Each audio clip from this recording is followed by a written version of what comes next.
Korma group, जो सोचता है वो करता है। आपके अपने सपनों का आशियाना। नमस्कार, मैं दीपक भारत लाइव देख रहे हैं आप। देखिए, हमारे साथ बाबा मौजूद हैं। आपको सबसे पहले ये बता दूँ कि सुप्रीम कोर्ट के द्वारा जो है वो यूजीसी पर रोक लगा दी गई, ये तो आपको बेहतर तरीके से पता है। लेकिन यूजीसी पर जैसे ही रोक लगाई गई, उसके बाद राजनीतिक गलियारों में ये चर्चाएँ खूब होने लगी कि यूजीसी को रोक कर कहीं न कहीं सत्ता पक्ष जो है वो आने वाले चुनाव में कुछ साधना चाहती है। लेकिन आखिर यूजीसी को रोकने से क्या कुछ सरकार को फ़ायदा होगा? और बिहार में इसको लेकर सियासी पारा क्यों तेज हो गई है? सब जानेंगे एक-एक करके। हमारे साथ बाबा जुड़े हुए हैं, बहुत स्वागत है बाबा आपका। धन्यवाद दीपक। बाबा एक सवाल जो 13 जनवरी को लागू हुआ था यूजीसी का नया नियम equity of formation in secondary higher education, उस पर अचानक जो है वो सुप्रीम कोर्ट के द्वारा रोक लगा दिया जाता है क्योंकि इसका विरोध प्रदर्शन पूरे देश के हर कोने में होता है। कुछ लोग इसके पक्ष में होते हैं, कुछ लोग इसके इसके विरोध में होते हैं। अब सुप्रीम कोर्ट ने साफ तौर पर 3-4 बातें कहकर इस पर रोक लगा दी। जैसे ही रोक लगाया गया वैसे ही तुरंत बिहार में जो विपक्ष है इसको लेकर कई सवाल पूछने लगे। यानी कि जब रोक लगा तब भी और रोक लगने के पहले भी। तो क्या आने वाले समय में यूजीसी को लेकर कुछ बड़ा संदेश देने चाह रही है सरकार, सत्ता पक्ष? देखिए दीपक, इस कानून ने 2-3 बातों को बहुत गंभीरता से सोचने के लिए विवश किया है। पहला तो ये कि जी, हम कैसा समाज बनाना चाहते हैं, हम किस तरह के भविष्य को आगे बढ़ाना चाहते हैं, और उससे बड़ी बात कि क्या राजनीति लोगों से ऊपर है। ये सभी बातें इसलिए मैं बता रहा हूं क्योंकि इस कानून को के आने के बाद जिस तरह के 2 खेमे बन गए, एक खेमे में जो कल तक कहा यह जाता था कि एससी एसटी को सबसे ज्यादा अगर परेशानी किसी से है तो ओबीसी ईबीसी से है, बिल्कुल। लेकिन वही ओबीसी ईबीसी एससी एसटी के साथ खड़ा नजर आया। हालांकि ये कानून सिर्फ उन इंस्टीट्यूशंस और संस्थानों में, शिक्षण संस्थानों में लगने वाले थे, लेकिन यहीं से आपके समाज का निर्माण होता है और भविष्य के जो पौधे होते हैं यहीं से पुष्पित पल्लवित और आगे बढ़ते हैं। बिल्कुल। तो ऐसी स्थिति में आप किस तरह का समाज बनाना चाहते हैं, ये तो निश्चित रूप से हर किसी के लिए सोचने वाली बात है। हमारे समाज में आपने देखा होगा कि छिटपुट घटनाओं को छोड़ करके अगर देखा जाए तो समाज में एका है। हर कोई हर किसी के शादी ब्याह, अच्छे बुरे कार्यों में जाता है। आपने देखा होगा कि अगर किसी की मृत्यु हो जाती है तो पूरा मोहल्ला उठ करके उसके साथ दाह संस्कार में शामिल होता है। बिल्कुल, किसी के बिल्कुल। घर किसी की बेटी की शादी होती है तो उस शादी में सभी लोग मिलजुल करके और उस शादी को बेहतर ढंग से कराने का कोशिश करते हैं कि जिससे कि मान सम्मान बचा रहे। जी। तो क्या इस तरह की बातें जो शिक्षण संस्थानों से निकल करके आएगी और शिक्षण संस्थानों में ये अलग अलग विभेद हो जाएगा, भेदभाव होना शुरू हो जाएगा, अलग अलग खेमे बन जाएंगे, तो क्या लगता है कि इससे हमारे समाज को क्या मिलेगा? निश्चित रूप से आप जिस चीज को देखना चाहते हैं उसके 2-3 पहलू हैं, और इन पहलुओं में सबसे बड़ी बात यह है कि इसको राजनीति और सामाजिकता दोनों के नजरिए से अगर चश्मे से देखें तो एक सर्वे आई, उस सर्वे के आधार पर इस कानून को बनाने की पहल की गई। हालांकि कानून बनाने वालों में सभी वर्ग के, सभी धर्म के, सभी जाति के लोग थे, लेकिन उसके बावजूद भी इस कानून का विरोध हो रहा है। देश भर में बिल्कुल। जनरल कैटेगरी के स्टूडेंट और लोगों का यूनिवर्सिटी ग्रांट कमीशन के नए नियमों को लेकर के विरोध तेज हो गया था। भाजपा और आरएसएस समर्थक भी खुलकर मैदान में आ गए थे, और इसके पीछे कई तरह की बातें। धर्मेंद्र प्रधान को कहा यह जा रहा था कि क्या धर्मेंद्र प्रधान बदला ले रहे हैं? क्या धर्मेंद्र प्रधान इसलिए बदला ले रहे हैं कि धर्मेंद्र प्रधान को ऐसा लगता था कि वो भारतीय जनता पार्टी में एक बड़े पद पर जाएंगे, लेकिन वहां नितिन नवीन को खड़ा कर दिया गया। देखिए, इसका बिहार से सीधा कनेक्शन जुड़ता नजर आ रहा है। जी। बिहार बिहार और बिहार से जो अध्यक्ष बनाया गया है उसको लेकर के चुनौतियां तो नितिन नवीन के पास बहुत सारी है, क्योंकि उनको 2029 तक, जब तक वो अध्यक्ष रहेंगे या उससे आगे कंटिन्यू करते हैं, तो ऐसी स्थिति में एक बात तो साफ नजर आएगी कि कहीं ना कहीं नितिन नवीन के सामने चुनौतियां बहुत होंगी। कई राज्यों में चुनाव होने वाले हैं जहां अगर इस तरह के भेदभाव होना शुरू हो गए तो भारतीय जनता पार्टी के कोर वोटर उनसे रूठ जाएंगे। लेकिन उसके बावजूद भी भारतीय जनता पार्टी के शासन में ही धर्मेंद्र प्रधान जो शिक्षा मंत्री हैं, उन्होंने इस तरह के कानून को लागू करने के लिए पहल कर दिया। यूपी में बढ़ते विरोध के बीच 7 दिन पहले बने भाजपा अध्यक्ष नितिन नवीन की चुनौतियां काफी बढ़ गई है। जी। आपको बता दें कि यूजीसी ने 13 जनवरी को अपने नए नियमों में नोटिफिकेशन किया। इसका नाम था promotion of equity in higher education institution regulation 2026। इसके तहत कॉलेजों और यूनिवर्सिटी में जाति आधारित भेदभाव को रोकने के लिए विशेष समितियां, हेल्पलाइन और मॉनिटरिंग टीमें बनाने का निर्देश दिया गया था। अब ये बिल्कुल, पूरी तरह से इसमें देखिए एससी एसटी के अलावे इसमें ओबीसी को भी जोड़ा गया था। ये एक बड़ा वर्ग हो जाता है, लगभग 80% के आसपास इसकी आबादी है। तो सिंपल सी बिल्कुल, बात है कि 80 से 84% लोगों को जब इसमें शामिल आप कर देते हैं तो बचते मात्र 15% लोग हैं। क्या 15% लोग इतने ज्यादा पावरफुल हैं कि वो 85% लोगों पे राज करेंगे और उनको प्रताड़ित करेंगे? बिल्कुल मेरा यूजीसी के नए तो ऐसी स्थिति में सिंपल सी बात है दीपक कि इस कानून को लेकर के 2019-20 में 173 शिकायतें मिली थी, जबकि 2023 से 24 के बीच में 378 शिकायतें मिली थी। मतलब 118.4% इसमें बढ़ोतरी हुई थी। इसको लेकर के ये जो सर्वे किया गया और इसमें रिपोर्ट जो 21-22 के मुताबिक देश में कुल 12,002 कॉलेजों यूनिवर्सिटियों में करीब 4.33 करोड़ स्टूडेंट हैं। जातीय भेदभाव की शिकायतें मिली 378, मतलब सिर्फ 0.00087 यानी 1% से भी बहुत कम इस तरह की बातें सामने आई। लेकिन उसके बावजूद भी ये कानून बना। इस कानून से किसी को कोई आपत्ति नहीं है। आप जितना कड़ा कानून बनाए उतना ही बेहतर है। लेकिन कानून ऐसा होना चाहिए जिसमें अगर आप गलत तरीके से कानून का दुरुपयोग करते हैं तो आपको उसका दुगना दंड मिलना चाहिए। अब बिल्कुल, सिंपल सी बात है कि आप समझिए कि आप इस आधार पर सवर्णों को दंडित तो कर देंगे, उनको जेल भेज देंगे, उनका कैरियर तबाह हो जाएगा। लेकिन अगर ये केस 4 साल के बाद, 3 साल के बाद, जिस तरह का आप जानते हैं कि बिहार देश की अदालतों में कोर्ट केस कितने लंबित हैं, अगर इस तरह के केस लंबे चले तो 2 साल, 3 साल या 4 साल जितने दिनों तक उस व्यक्ति को, उस स्टूडेंट को सजा भोगना पड़ेगा, उतना तो उसका जीवन और कैरियर दोनों बर्बाद हो गया और बाद में पता चले कि उसने कुछ नहीं किया था। तो ऐसी स्थिति में जिसने केस किया और जिसने ये गलत आरोप लगाया, उसके साथ कुछ नहीं होगा। इस बिल्कुल, कानून को हटाने का सभी ने विरोध किया है।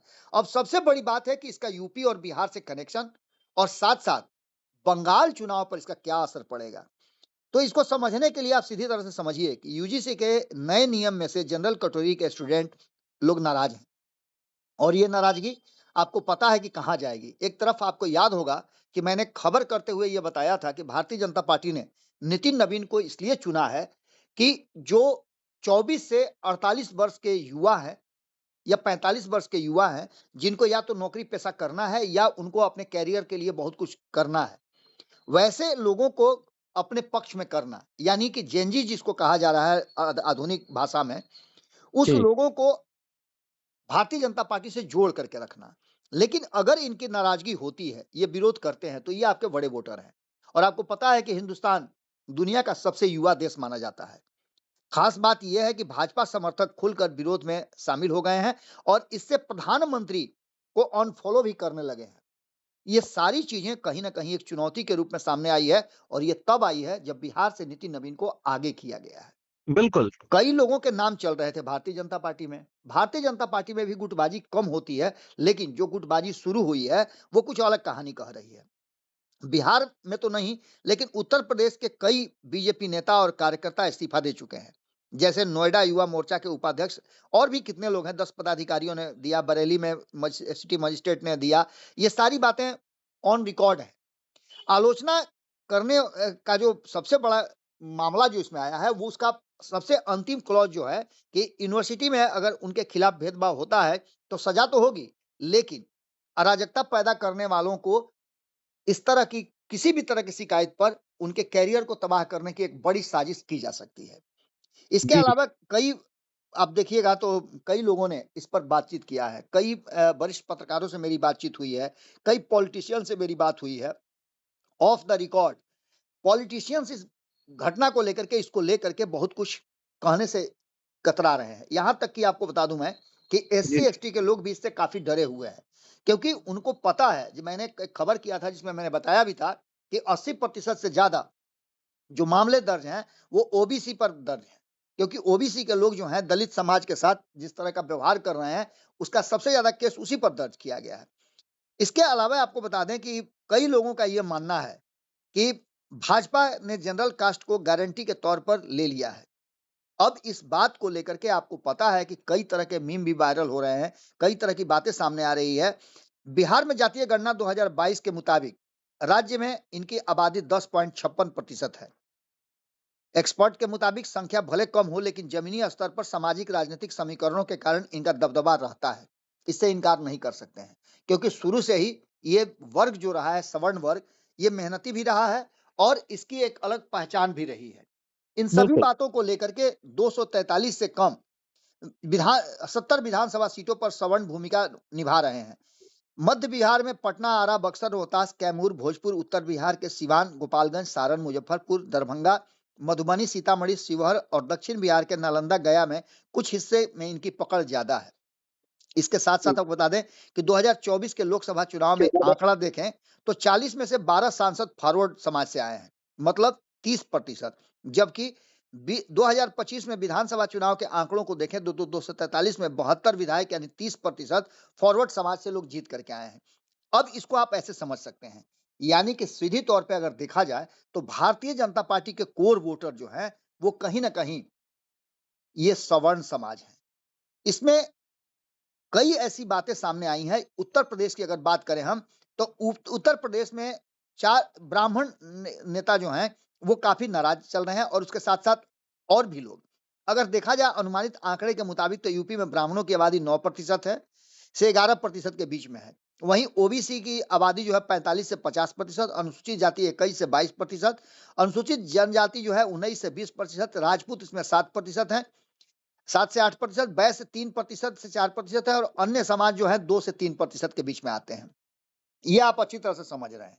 अब बिल्कुल। इसमें सबसे बड़ी बात यह है कि नितिन नवीन को चुनने और इस कानून के आने के पीछे भी एक कड़ी है कि नितिन नवीन सवर्ण समाज में सबसे छोटे इकाई से आते हैं, जहां उनकी संख्या 2% से भी कम है।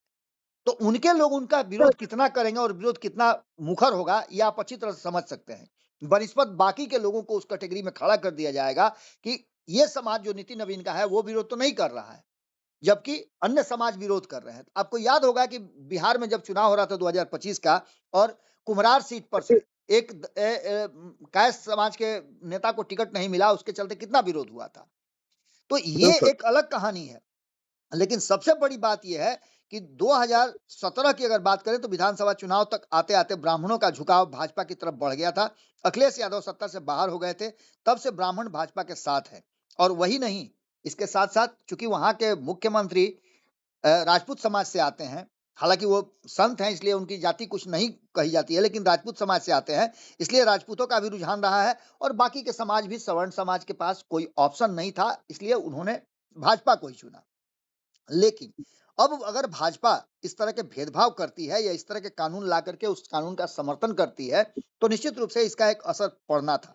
लेकिन इसके साथ साथ पश्चिम बंगाल में भी चुनाव होने वाले हैं। भाजपा अध्यक्ष नितिन नवीन कायस्थ समाज से आते हैं और बंगाल में 3% कायस्थ है।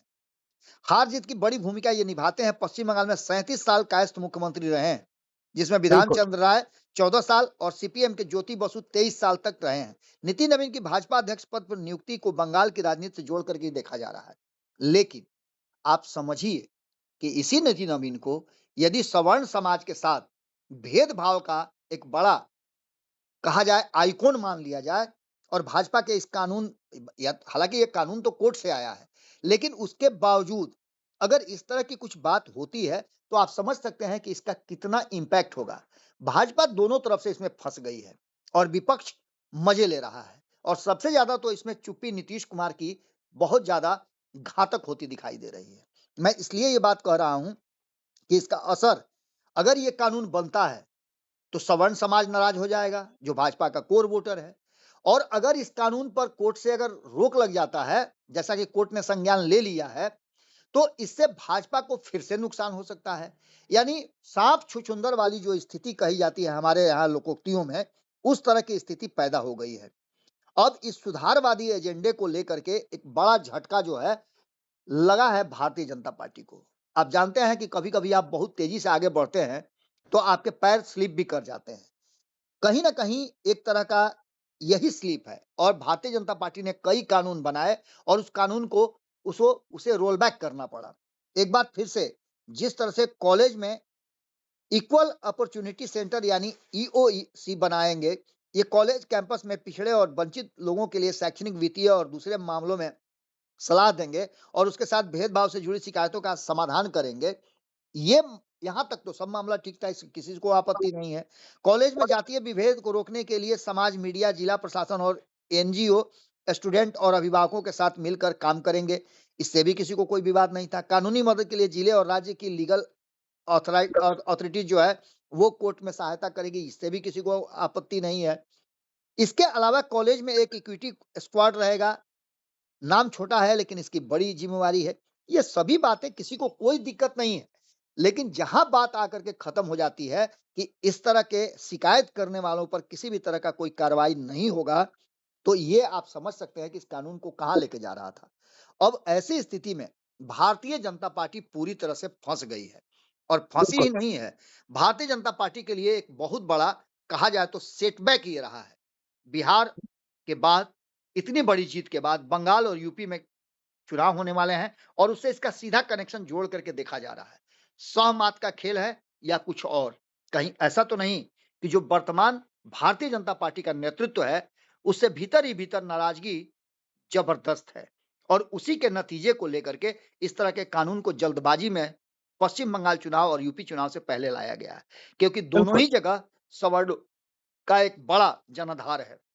जिस तरह से आपने देखा होगा कि ये हो सकता है कि भारतीय जनता पार्टी ये भी सोच रही हो कि अब ओबीसी और ईबीसी को अपने पक्ष में किया जाए, लेकिन भारतीय जनता पार्टी के लिए क्षेत्रीय दलों के रहते हुए ये करना बड़ा मुश्किल होगा, क्योंकि आपको पता है कि क्षेत्रीय दलों की जो पार्टियां हैं वो खास करके कास्ट बेस्ड पार्टियां अधिक हैं। जैसे आप बिहार में ही समझ लीजिए, राजद है, उसको यादवों की पार्टी और मुसलमानों की पार्टी कहा जाता है। नीतीश कुमार की पार्टी जनता दल यूनाइटेड है, उस पार्टी को लौकुश की पार्टी और ईबीसी की पार्टी कही जाती है। तो वहीं चिराग पासवान की पार्टी को दलितों की पार्टी, खास करके एक खास वर्ग है दलित में, पासवान समाज, उसकी पार्टी कहा जाता है, जिसकी संख्या 5% से अधिक है। उपेंद्र कुशवाहा की पार्टी कुशवाहा की पार्टी कही जाती है। और दूसरी तरफ आप देख लीजिए तो और कई पार्टियां हैं जिसमें जीतन राम मांझी महादलित वर्ग के नायक के रूप में सामने आते हैं, तो वहीं आईपी गुप्ता ने अपनी एक अलग पान तत्वा ताती समाज को लेकर के पार्टी बना ली है। इस तरह की सहनी समाज की पार्टी भी आपको नजर आई होगी कि मुकेश सहनी उसके नायक बने हुए हैं। तो ऐसी स्थिति में आप अलग अलग जातियों में बटे हुए इन राजनीतिक दलों को से उनके वोट बैंक को छीनने की अगर साजिश कर रहे हैं, तो आप कहीं ना कहीं एक बड़ी गलती कर रहे हैं। ये आपको जातीय विभेद करके नहीं मिलेगा, इसके लिए आपको काम करना पड़ेगा और उन जातियों को आगे लेकर के जाना पड़ेगा। स्थिति यह है कि भारतीय जनता पार्टी की स्थिति वास्तव में सांप चुचुंदर वाली हो गई है। आगे अगर निगल गए तो अंधा, उगल दिए तो कोढ़ी वाली बात है। ऐसे में निश्चित रूप से इसका बिहार कनेक्शन, नीतीश कुमार की चुप्पी और नितिन नवीन को पूरी तरह से इस चंगुल में फंसाने की कोशिश की गई है। अब देखना होगा कि भारतीय जनता पार्टी इससे कैसे उभरती है और किस तरह से आने वाले बिहार के बाद बंगाल और यूपी के चुनाव में और अन्य राज्यों में जो चुनाव होने वाले हैं, जहां उसकी सरकार है या जहां उसको सरकार बनाने की इच्छा है, कैसे अपने आप को वहां स्थापित करती है और इस तरह के झमेलों से अपने आप को निकाल पाती है। तो देखिए, बाबा ने आपको सब कुछ बताया है और आपको ये भी बता दें कि 19 मार्च को यूजीसी पर सुनवाई होना है। क्या यूजीसी पर रोक लग जाएगी या अमेंडमेंट होकर यूजीसी को लागू कर दिया जाएगा और इसका क्या कुछ असर पड़ेगा, ये भी आपको बाबा ने बेहतर तरीके से समझाया। फिलहाल इस खबर में इतना ही। बने रहिए भारत लाइव के साथ। धन्यवाद। आपके सपनों को हमने सजाया है, ई होम्स पैनोरामा को हमने बनाया है। ई होम्स मेरा एक सपना था जिस पे मैं पिछले 4 साल से काम कर रहा था। हमने जो बनाया है वो सबने है माना। ई होम्स पैनोरामा में हो आपका भी आशियाना। और फाइनली हमने 2021 में इस प्रोजेक्ट को लॉन्च किया। बहुत लोग अप्रिशिएट कर रहे हैं कि पूर्णिया जैसे शहर में, बिहार के, एक तो बिहार की बात करें उसमें भी पूर्णिया जैसे छोटे जगह में इस तरह का लाइफस्टाइल देना, ये सुन के हम लोगों को बहुत अच्छा लगता है। ई होम्स में हमने कुछ और भी किया है, जैसे हम जिस जगह में रह रहे हैं हमारे फैमिली सिक्योर हो, उनको सिक्योरिटी का ध्यान में रखा है। आपकी सुविधा और सुरक्षा आपके लिए खास है, ये आपका विश्वास है। इसमें आर्टिफिशियल इंटेलिजेंस का 7 लेयर सिक्योरिटी का हमने इस्तेमाल किया है। लस ग्रीन कैंपस को बनाया है। यदि हमारा बाउंड्री वाल है तो वो वर्टिकल गार्डन है। ये जितनी भी फैसिलिटी होता है एक इंटरनेशनल टाउनशिप में, ई होम्स है, ये हम लोग विश्वास नहीं कर पा रहे हैं। जो भी हमारे मित्र, दोस्त या जो भी हमारे बाहर के बाहर आते हैं तो हम लोगों को बहुत अच्छा सुनने को मिलता है और बहुत अच्छा क्रेडिट मिल रहा है। वो सारा हमने सिर्फ एक बिल्डिंग नहीं बनाया, हमें एक बहुत अच्छा लाइफस्टाइल दिया ई होम्स में, और मेरा एक सपना था जिसको मैं आज फुलफिल होते हुए देख रहा हूँ।